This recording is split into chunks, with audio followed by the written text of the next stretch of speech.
Estamos iniciando agora o painel 2 do 31º N. Meu nome é Desirê Mota, sou vice-presidente do Corecon Ceará. Estou aqui como moderadora. Estou com 3 palestrantes ilustres.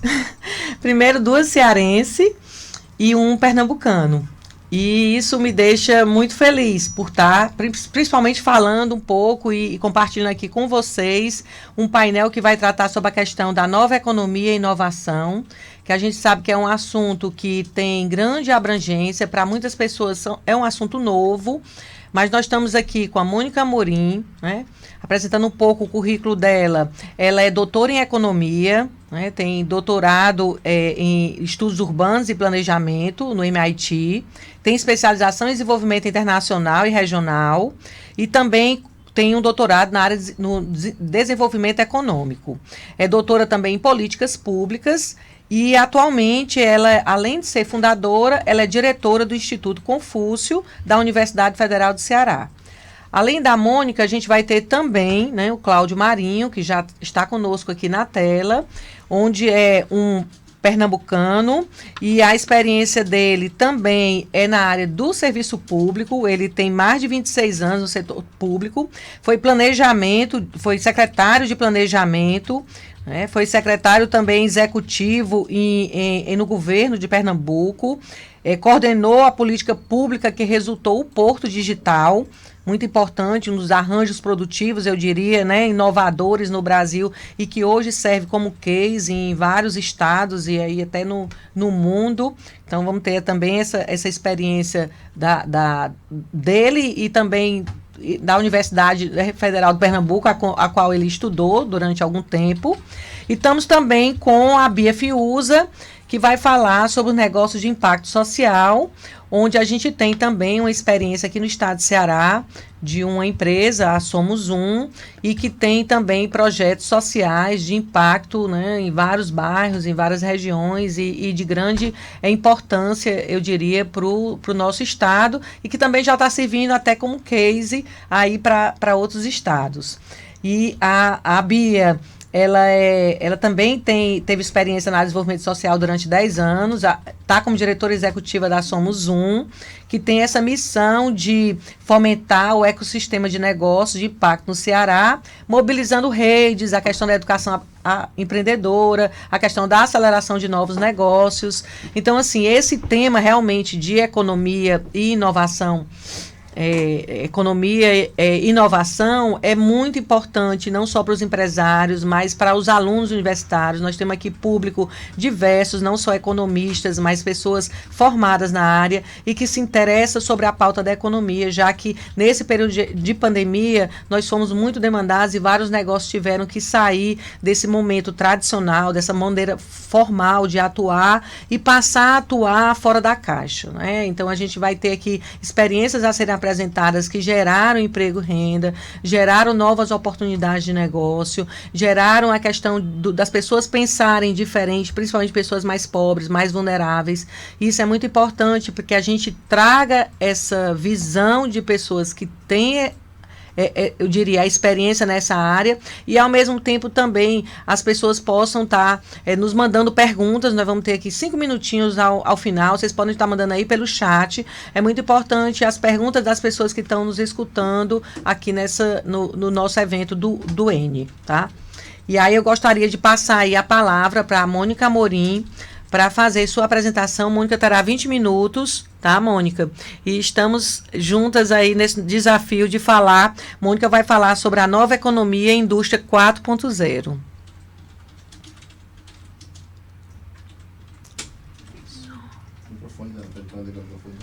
Mônica, está com o microfone desligado. Pode ligar? Tá, não, eu estou ouvindo a Mônica.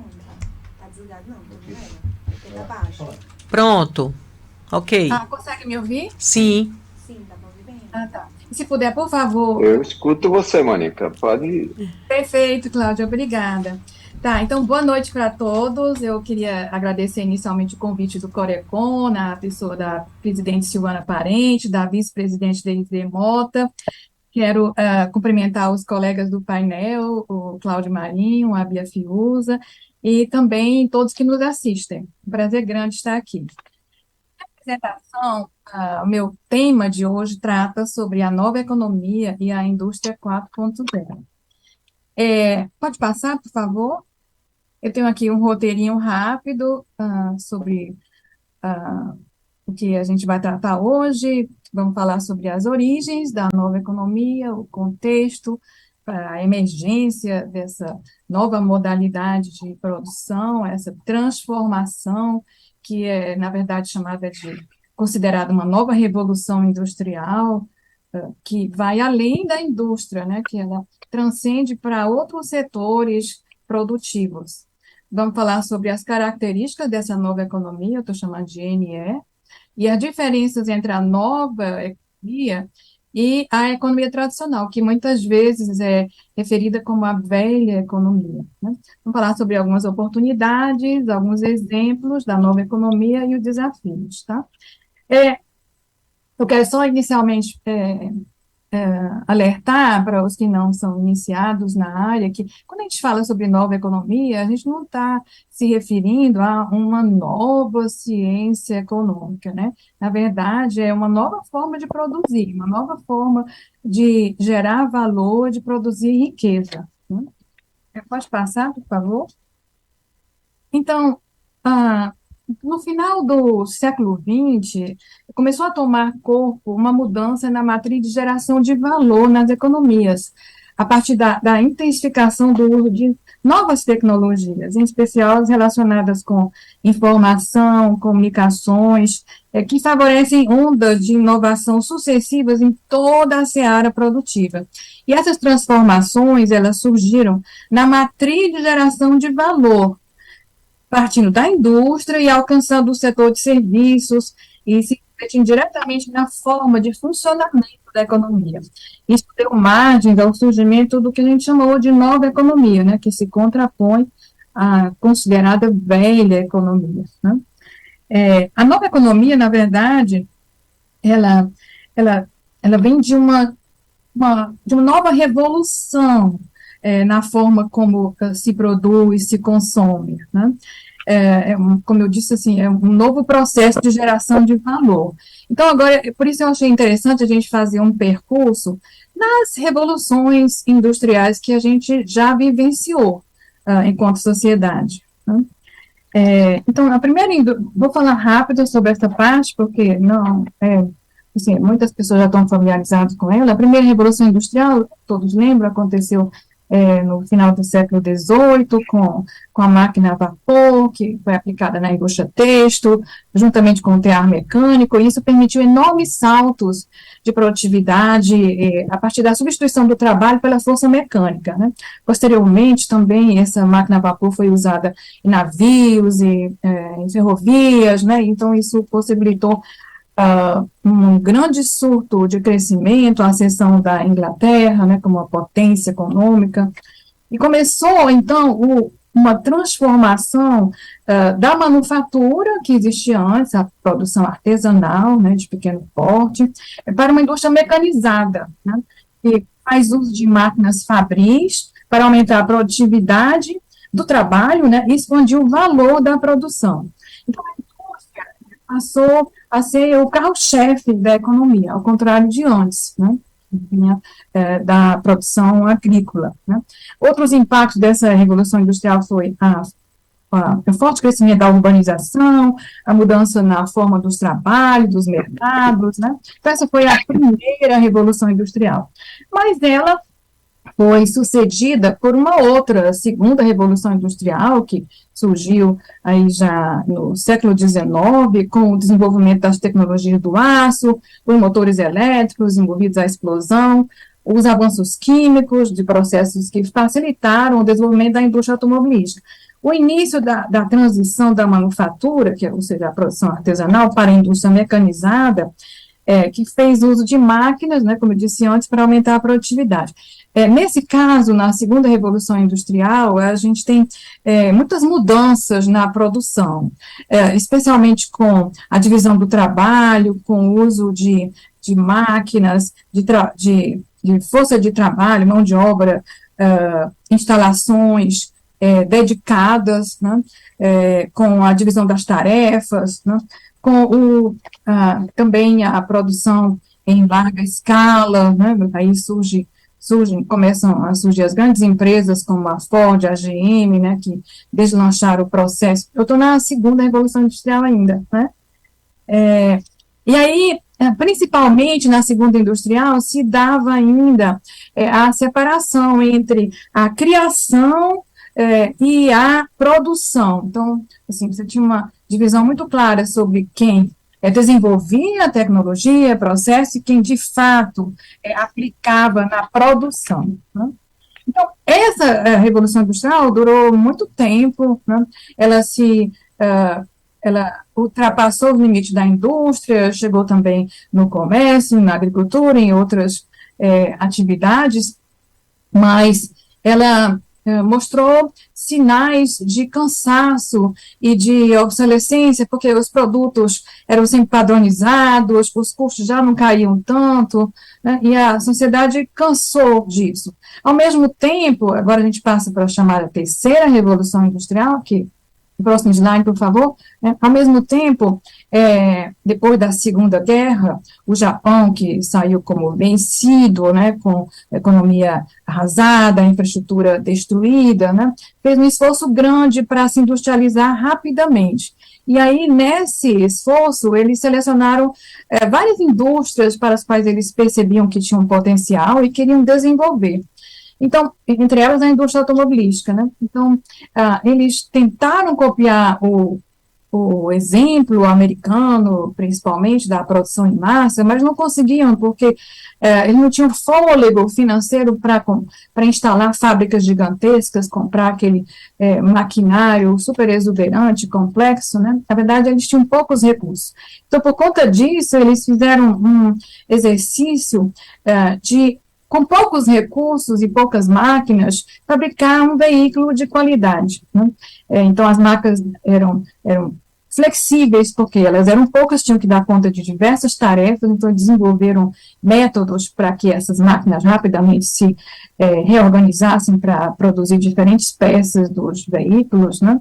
Então, por isso, essa produção, esse novo modelo de produção, além de ser flexível, né, porque tudo era polivalente, né, tinha múltiplas atividades, não só as máquinas, mas as fábricas, as instalações, a própria mão de obra, né, fazia várias tarefas, era polivalente, multitarefa, né? Então, por conta disso, esse modelo acabou sendo denominado também de produção enxuta, né? Então, a produção enxuta está na base dessa nova chamada Revolução Industrial, terceira Revolução Industrial. Mas, mais do que isso, essa nova Revolução Industrial, ela incorpora muita inovação, os avanços da ciência, a tecnologia, principalmente a internet, a robótica, a automação, o desenvolvimento da biotecnologia. Na verdade, assim, não é que a terceira revolução industrial teve fim e agora começa a quarta, né? Esses movimentos, eles acontecem mais ou menos simultâneos, assim, enquanto em alguns espaços e alguns setores você ainda percebe que características fortes da terceira revolução industrial, em outros setores, em outros espaços, você começa a perceber outras mudanças também radicais, né, que justificam o fato de a gente considerar que já está emergindo uma quarta revolução industrial, né? Isso não é consenso entre os autores, né, mas é algo que cada vez mais vem vindo à tona, né? Essa quarta revolução industrial, agora do século XXI, com também a emergência do que se chama de indústria 4.0, né? Isso vem com a radicalização da automação industrial e com a integração de diferentes tecnologias modernas, como, por exemplo, a inteligência artificial, a internet das coisas, a computação em nuvem, blockchain, tudo isso para promover inovação e eficiência dos processos. E, mais uma vez, assim, isso não é apenas na indústria de transformação, né? Isso está alcançando e deve alcançar cada vez mais outros segmentos, outros setores da atividade produtiva, né? Então, pode passar, por favor. Quero falar agora um pouquinho sobre o contexto dessa nova economia, né? Ela surge também num momento em que muitos autores consideram que seja que a sociedade alcança um estágio pós-industrial. Por exemplo, um professor de Harvard, Daniel Bell, né, que é um estudioso do tema, ele relacionou essas transformações chamadas de quarta revolução industrial com a sociedade pós-industrial. E ele diferencia essa sociedade pós-industrial da sociedade industrial, que tem foco na produção de bens e de um outro tipo de sociedade, né? A pós-industrial, por sua vez, está associada cada vez mais ao papel do conhecimento, o determinante papel do conhecimento e os impactos que esse conhecimento pode causar na inovação e na produção de riqueza. O termo pós-industrial faz referência à crescente participação do setor serviços e do terceiro setor, né, que envolve os empreendimentos que não almejam a obtenção de lucros e transitam fora dos segmentos empresarial e público. Então, ainda no contexto dessa... Não, eu ainda estou no slide anterior. Tá? Ainda no contexto da nova economia, a gente também fala da sociedade da informação, né? Eu fico até envergonhado de falar isso na frente do Cláudio Marinho, né? Mas é um especialista do tema, né? Mas me arrisco a falar que a sociedade da informação ela também está no lastro dessa nova economia, né? Porque ela proporciona maior capacidade de gerar e processar informações que levam à inovação, ganho de produtividade, de eficiência. Pode passar, por favor? E não é apenas a quantidade de informações, né? É também a qualidade dessas informações, além da possibilidade de acesso, por exemplo, em vários espaços, vários setores, classes sociais, e o uso dessas informações na vida cotidiana. Estou falando ainda da sociedade de informações, né? Agora, estou correndo porque eu sei que o tempo é limitadíssimo, né? Mas vou falar um pouco agora sobre os primeiros sinais que foram percebidos da nova economia. Mônica, você vai ter ainda uns 3 minutinhos, tá? Para fazer aí esses momentos finais. Nossa. Então eu vou correr aqui. Na indústria essa nova economia surgiu com a automação de plantas, na agricultura com a Revolução Verde, nos serviços com a melhoria de transporte, logística, maior abertura para o comércio internacional. Pode passar, tá? Então, as características dessa nova economia. Primeiro é que ela promove maiores taxas de crescimento comparado com a economia tradicional, sem provocar pressão inflacionária, porque ela vem do aumento de produtividade a partir do uso das TICs, né, também de estruturas sociais como networks, etc.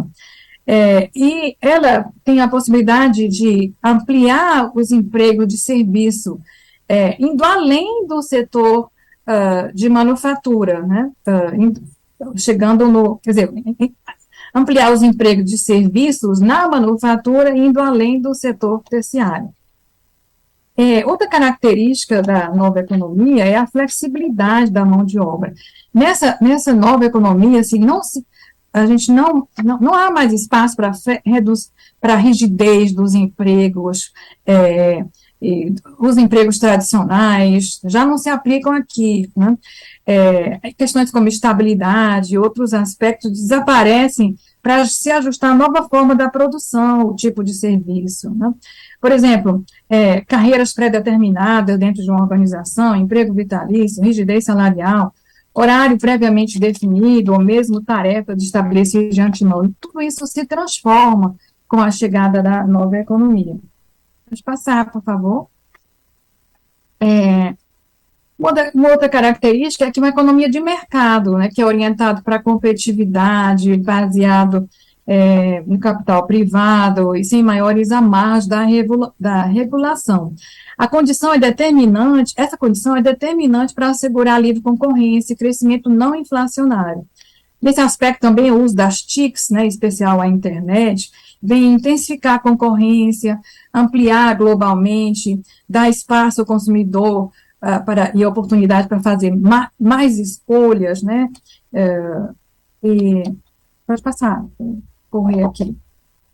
Governança corporativa, eu estou falando aqui que ela é exigida para que os agentes econômicos contem com condições de controle sobre seu desempenho, e de modo a favorecer as transformações sistêmicas proporcionadas por essa nova economia. Já falei também que sobre esse aspecto de ser enxuto, ser flexível, né? Também em razão das TICs, novamente, né? Essa nova economia se acha adaptada à concorrência global e ao uso de novos mecanismos financeiros, como, por exemplo, as fintechs, as novas moedas, né? E aqui eu vou passar rapidamente um quadro que coloca as diferenças entre a nova economia e a economia tradicional, chamada velha economia. Mas essa diferença aí não se esgotam nessas apontadas, né? Existem outras.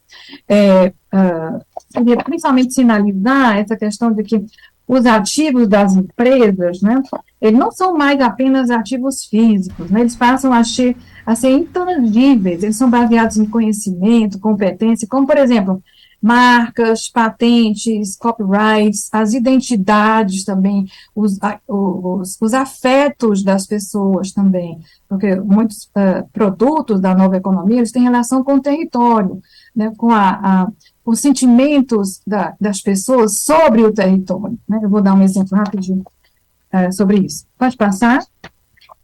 Então, em síntese, assim, a economia tradicional privilegia a produção de bens, né? Segue um modelo industrial que persegue o aumento de produtividade, adota a administração centralizada e se concentra em ativos de natureza física, priorizando produtos como, por exemplo, máquinas, instalações, e foca na linha tida como pesado, ou seja, hardware. Ao contrário, a nova economia busca a produção de conhecimento e inovação e foca no soft, né, no leve, soft em inglês, né, e no imaterial. Por exemplo, como eu falei, as patentes, as marcas, produtos criativos, mídia, né. Pode passar. Outras diferenças, né, a nova economia, não, pode, eu acho que tem uma antes, né.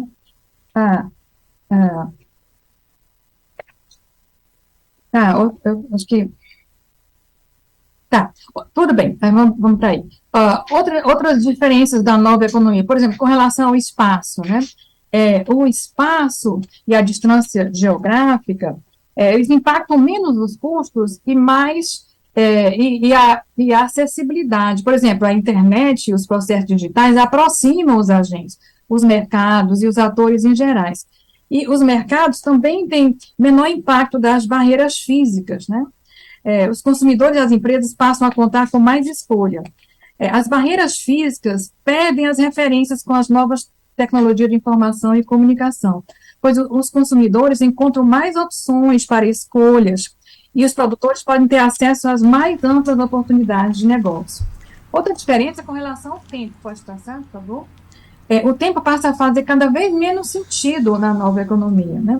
Por conta da velocidade de difusão da informação e do conhecimento, que ressignificam essa noção de tempo. E as interações se tornam imediatas. Então, tudo isso em conjunto, espaço e tempo, catalisa mudanças alinhadas com ganhos de produtividade e eficiência. Aí, por fim, outro slide, né? Com relação Mônica, vamos tentar encerrar aí nessa última lâmina. Porque a gente só tem aqui 35 minutos para o gestante.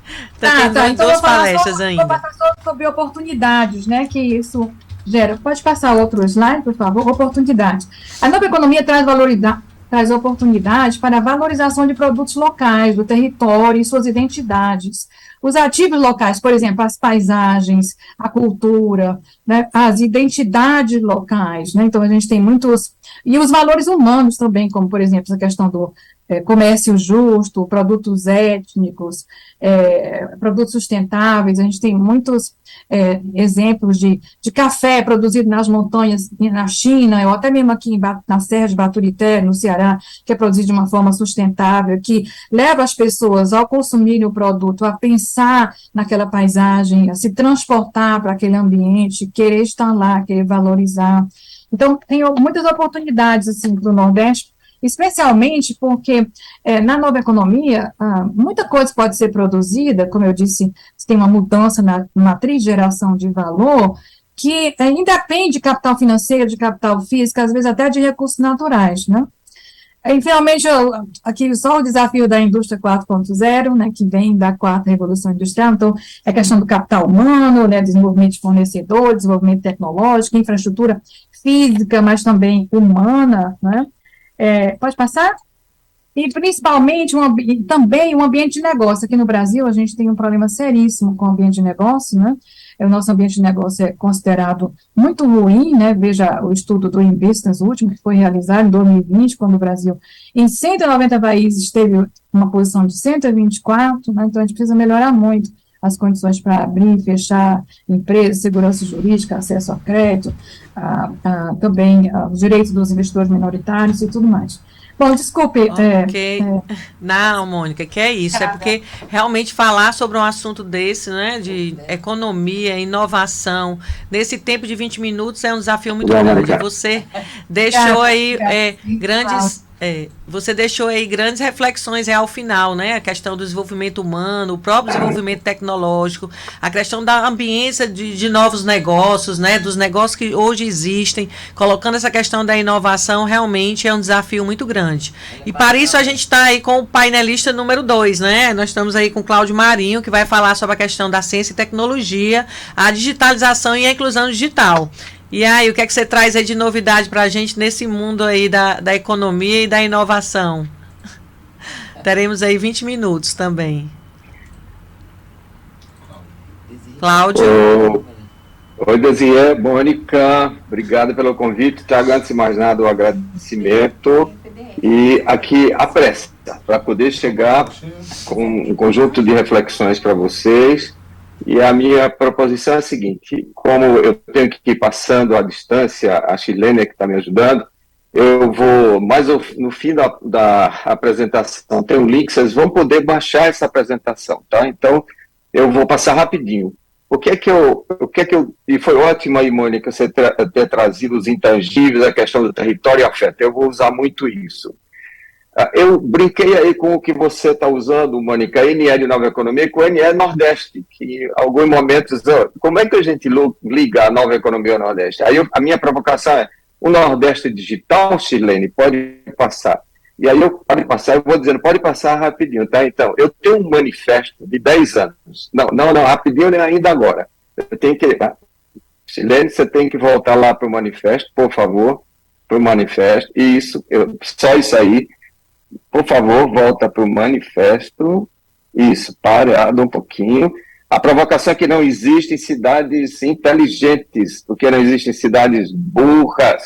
A cidade é um dos maiores invenções da humanidade, tem que ter cuidado com isso. Eu proponho que sejam cidadãos inteligentes e hiperconectados, e que o desafio que está no painel da inclusão digital é muito mais o desafio de nós nos incluirmos digitalmente na vida dos cidadãos. Nós somos muito atrasados, governos e empresas, no sentido de nos incluirmos digitalmente na vida dos cidadãos. Daí meu brado aqui de todo poder, as cidades dos aplicativos. Pode passar, por favor.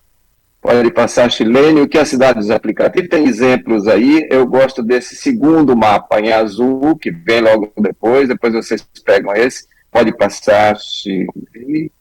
Isso aí é um mapa. Ops, pare aí, por favor. Esse é um mapa que é raro, porque isso foi o Waze, logo no comecinho, que começou a jogar informações para a gente, dizendo, olha, eu vou no fim do dia ver os fluxos, por onde vocês andaram.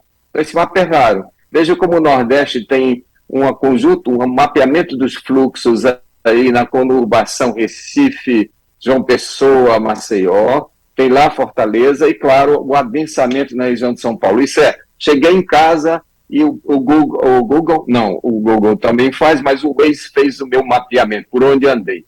Nós estamos numa economia dos fluxos, essa economia intangível aí que a Mônica estava referindo. Pode passar, por favor, Chilene. Tem várias reflexões sobre isso, mas você pode ir passando. Isso, tem essa senhora, que Mônica deve conhecer muito bem, que é a Zuboff. Ela tem um livro de 700 páginas sobre Surveillance Capitalism, no capitalismo do monitoramento, aquele que está seguindo a gente para todo lado. O próximo slide, pode passar, é um extrato, por favor, Chilene, que, da minha interpretação e um extrato do que ela diz em síntese, que diz o seguinte: existia um tempo que você fazia busca, agora você é quem os mecanismos, plataformas buscam. Nós somos o insumo dessa nova economia de intangível. Para onde vamos? Para onde queremos ir? Este valor é o valor que está sendo criado nessa revolução referida por Mônica e está sendo criado por a gente involuntariamente, com decisão nossa, ao permitir que sejamos acompanhados pelas plataformas que usamos. Daí o Behavioral Data, que é uma economia de dados sobre o nosso comportamento. É Zuboff. Isso é a tese dela, bem interessante. Pode passar, por favor? Pode passar. Essa dificuldade da gente não poder passar daqui dá nisso. Eu gostaria, Chilene, que você estivesse passando no tempo aí para a gente usar. Olha, esse cara é de 1904. Eu sou um engenheiro urbanista. Eu gosto muito da frase dele. Obrigado, Chilene. Que é: a cidade não é um lugar no espaço. Já é muito falar lugar e não espaço. Eu gosto como urbanista. É um drama no tempo. Isso me veio à cabeça, eu uso isso há algum tempo. Chilene, por favor, pode passar, porque com a pandemia, pode passar, por favor. Isso aí tem, vocês vão ver, cada um desses 5 novos normais, pode passar rapidinho, cada um deles eu vou falando, pode ir tocando. Isso, nós temos que aprender na velocidade da crise, isso é uma reflexão nossa aqui no Porto Digital no Recife, sobre a pandemia.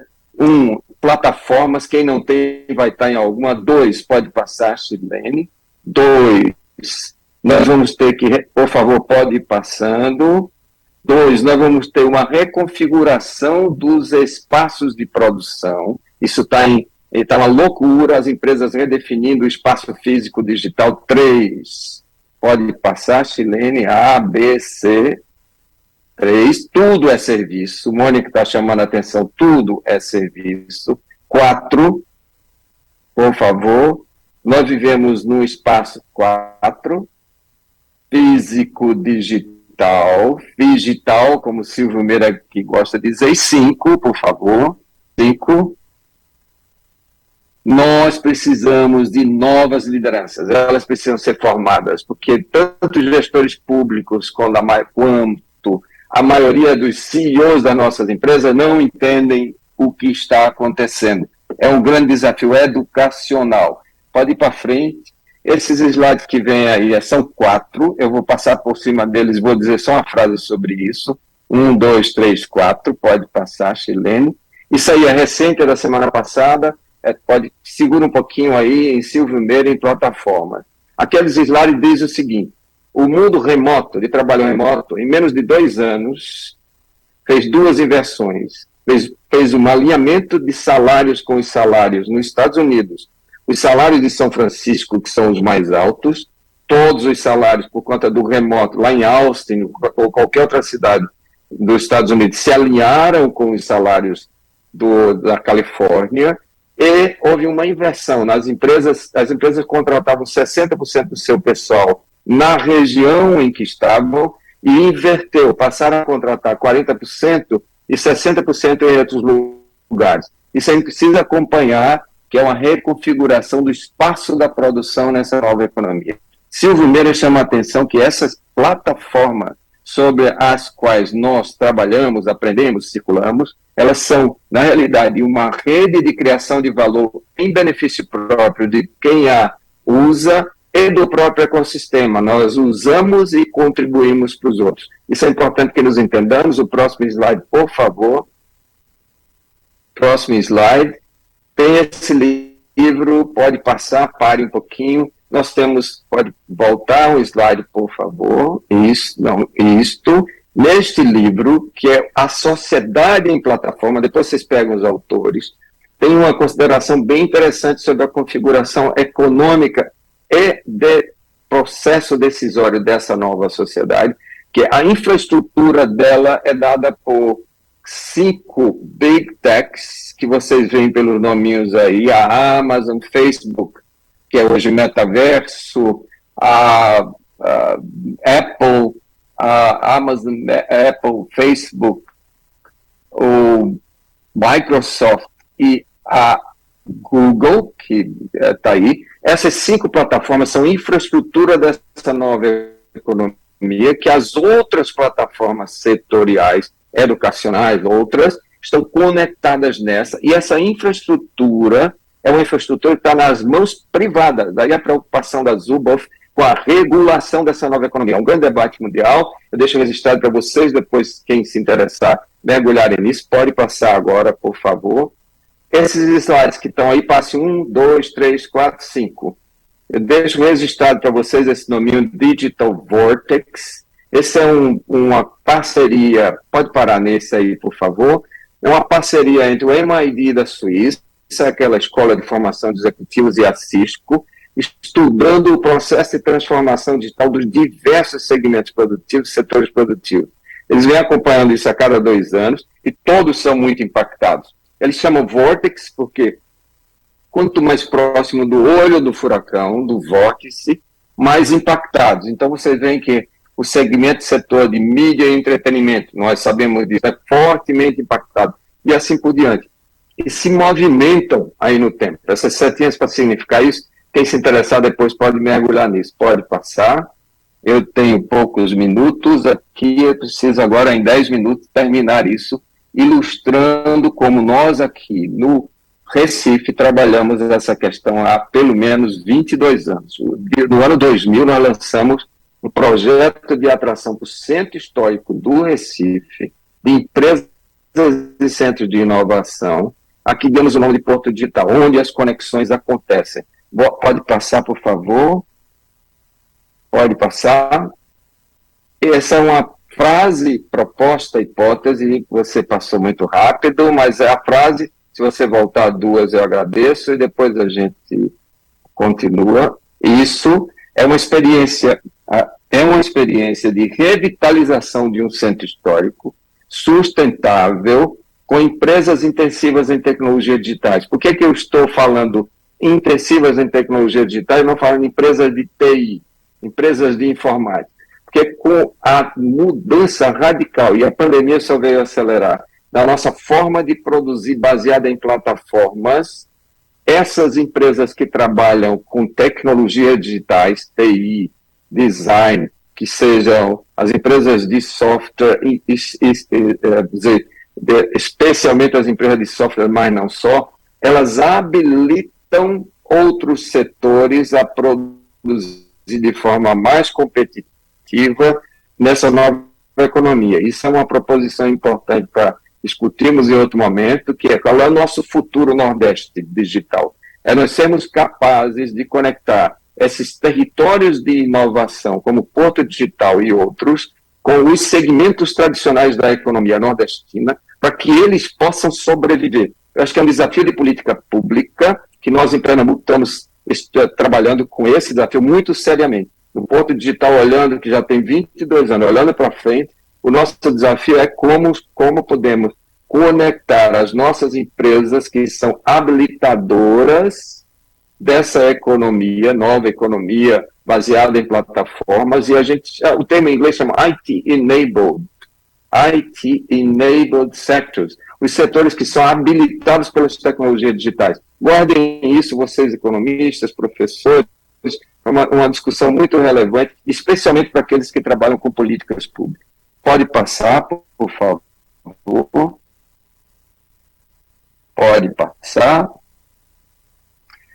Isso, no caso do Recife, acontece tudo à distância de uma caminhada de 5 minutos. Voltando à Mônica, isso aí eu vou dar algumas ilustrações, depois vocês pegam, mas eu trabalho como urbanista com um raio, pare nessa, por favor, de 350 metros, que no caso da Ilha do Recife, onde nós temos o Porto Digital e temos hoje 350 empresas e centros de pesquisa, com 15 mil colaboradores, o Porto Digital, no máximo, numa caminhada de 5 minutos, eu consigo chegar a esse ponto, o centro do círculo, tá, onde eu tenho meu escritório, na rua da Guia, lá no bairro do Recife. Em no máximo 5 minutos, eu consigo chegar a 80% desse ecossistema. Isso é um ativo extraordinário. essa coisa da paisagem, do lugar que Mônica estava referindo, e eu agradeço mais uma vez, Mônica, o afeto, a reapropriação afetiva do lugar cria valor para uma indústria que se baseia no conhecimento, que é uma indústria da economia criativa. Nós aqui no Recife temos demonstrações cabais da importância da nossa escolha de localização. Pode passar, por favor. Cláudio, então, mais um debate para muito uns 2 minutinhos, tá bom, Cláudio?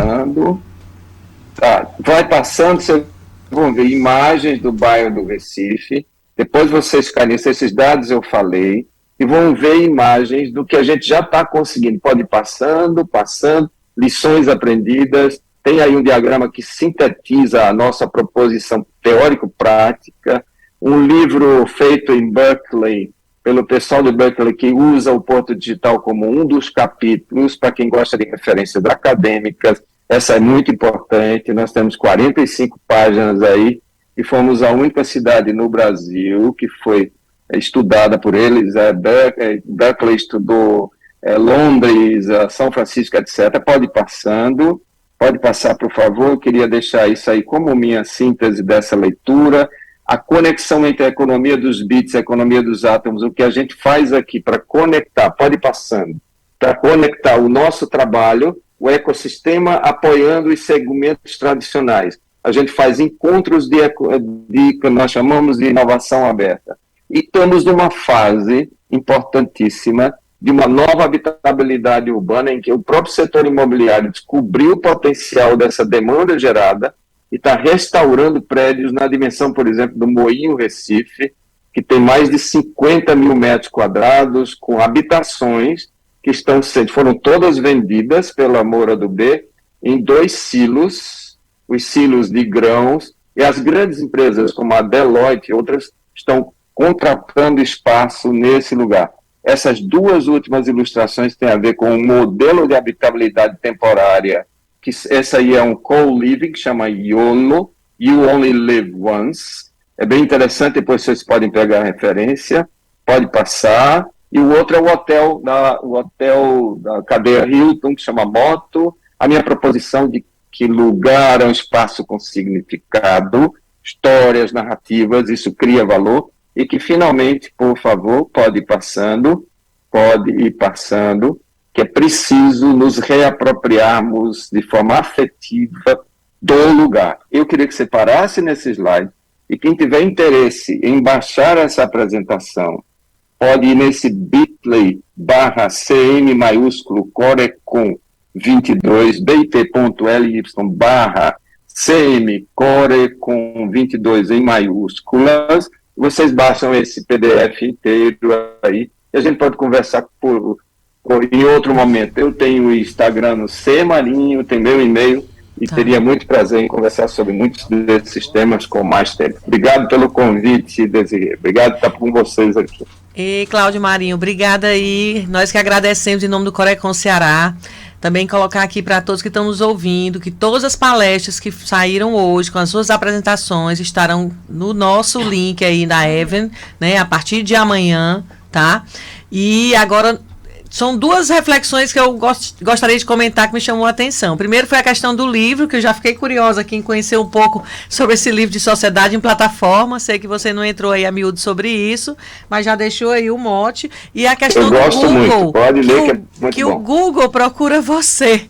A gente pensa que a gente entra no Google e que a gente vai procurar as informações. Então, o Google está aí à busca da gente. Nós somos o insumo dessa nova economia, isso mesmo. E aí nós somos insumo para essa nova economia. Essa questão do lugar, né, enquanto espaço, né, é significativo, e que as pessoas têm uma história, né, têm sentimentos. Eu acho isso muito importante. Você deixou aí uma fala, né, para nossas reflexões aí, para esse momento atual sobre economia e inovação dentro desse novo contexto, complementando o que a Mônica Amorim tinha comentado aí no primeiro momento.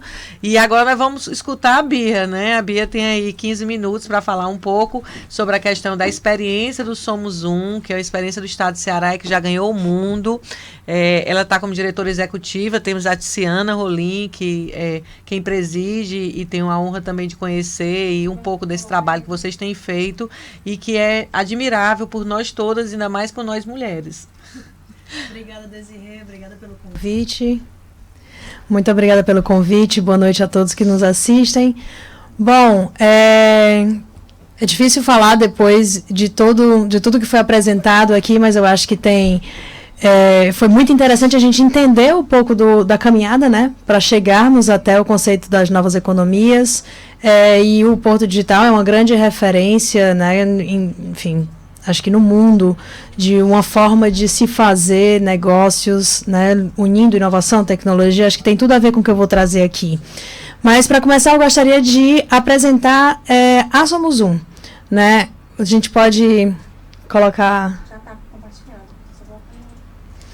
Então, a Somos uma organização sem fins lucrativos que nasceu em 2017 aqui em Fortaleza, e nós nascemos com a missão de fomentar o ecossistema de negócios e investimentos de impacto aqui no Ceará, né? E o que é isso? Um ecossistema de empreendedorismo, de negócios, de investimento, precisa de uma série de atores conectados, atuando simultaneamente, né, para possibilitar uma jornada empreendedora que flua, né, que os empreendedores consigam dar os passos que eles precisam para colocar seu negócio de pé, para fazê-lo passar por todas as etapas de maturidade. E a gente está aqui só, eu fico olhando para um lugar e para o outro, desculpa, mas vai dar certo. Para quem não conhece o conceito de negócio de impacto, que é um conceito relativamente novo, ou ainda pouco difundido, talvez, a Aliança pelo Impacto saiu com 4 elementos, né? Uma descrição do o que compõe um negócio de impacto. Primeiro, a gente fala de um negócio que nasce ou existe para resolver um problema social ou ambiental. Ele tem essa intencionalidade, né?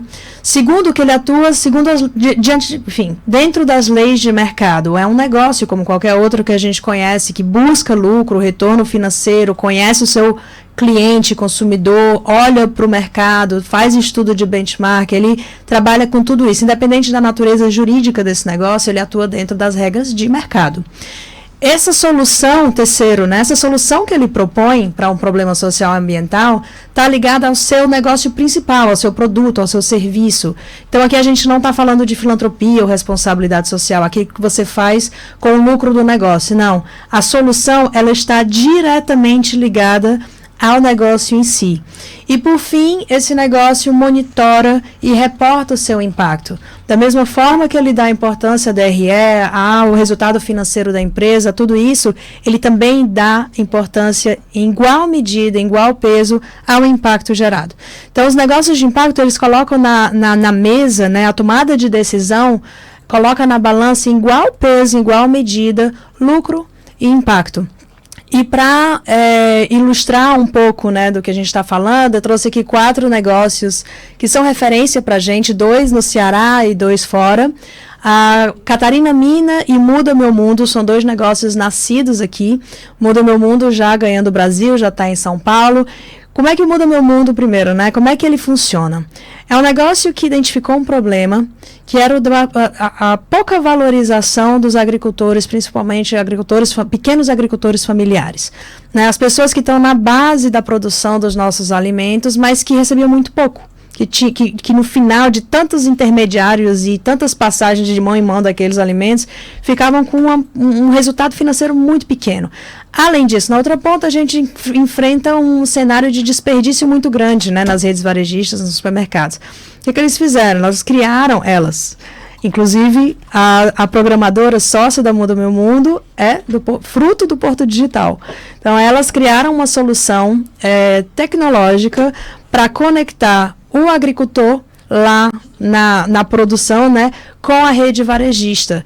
E em menos de 12 horas, as redes varejistas, hoje Carrefour, Pão de Açúcar, São Luís, são clientes do Muda Meu Mundo, colocam a sua demanda, né, e em menos de 12 horas, os agricultores cadastrados no sistema, que estão num raio de no máximo 250 quilômetros da cidade, onde essa rede varejista se encontra, conseguem entregar aquela demanda.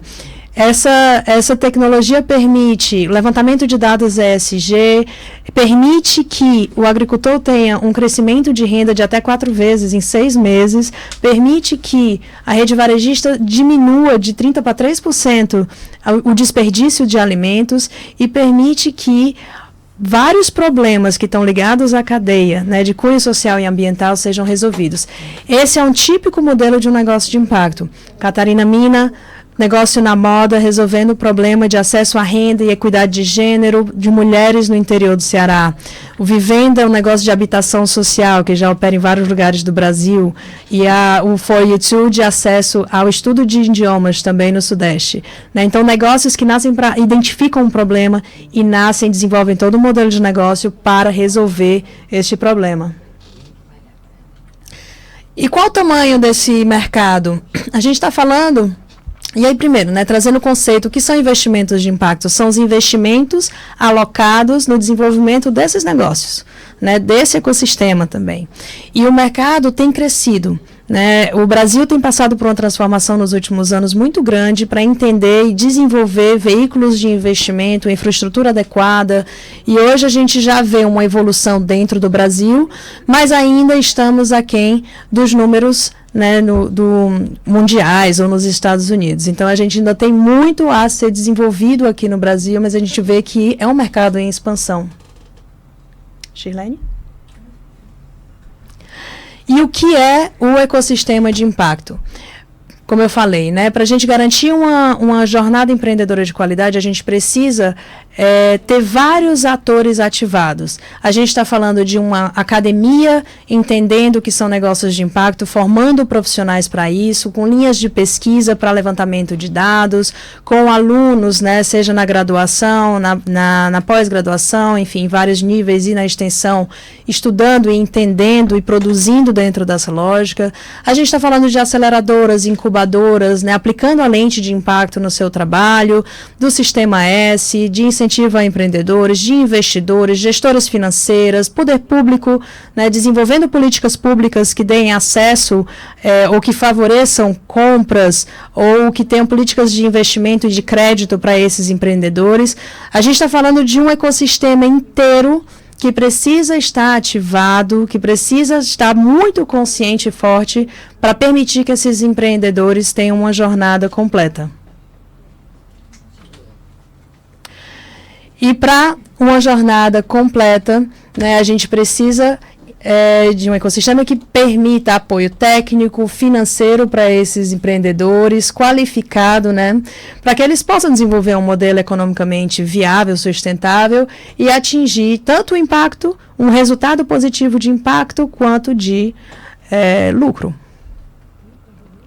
E o que é, assim, aqui eu trago esse slide mais para ilustrar, né, o que compõe esse ecossistema? De um lado, a gente tem quem faz os negócios, os empreendedores, quem está à frente desses negócios. Lá na outra ponta, a gente tem os investidores, né, que aportam os recursos para esses negócios serem desenvolvidos. E aqui no meio, a gente tem um mundo, que são os dinamizadores. São todos esses atores de quem eu falei. Né? E aí eu acho que esse slide é interessante porque ele ilustra bem, ele organiza bem o papel de cada um dentro desse ecossistema. E aí, trazendo um pouquinho para a Somos Um, para situar, né, onde é que nós estamos nisso tudo.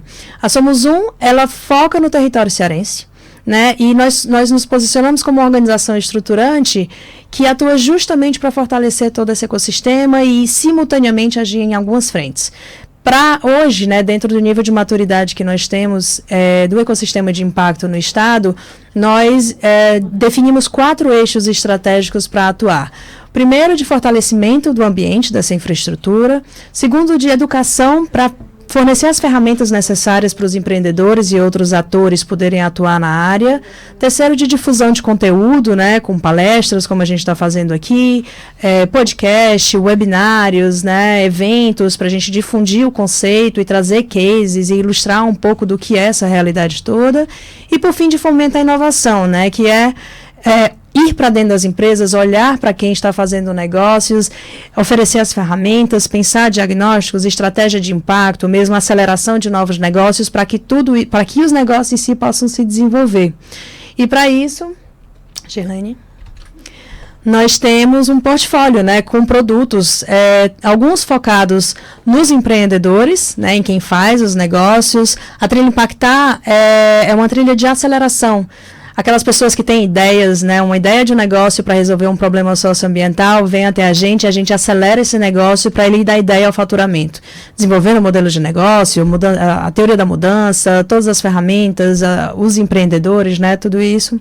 E aí a gente tem uma série de produtos de formação empreendedora, hackathon, consultoria, conteúdo também. E na parte, um braço da gente está focado em quem apoia esses negócios. Então, os dinamizadores que eu falei lá atrás, né?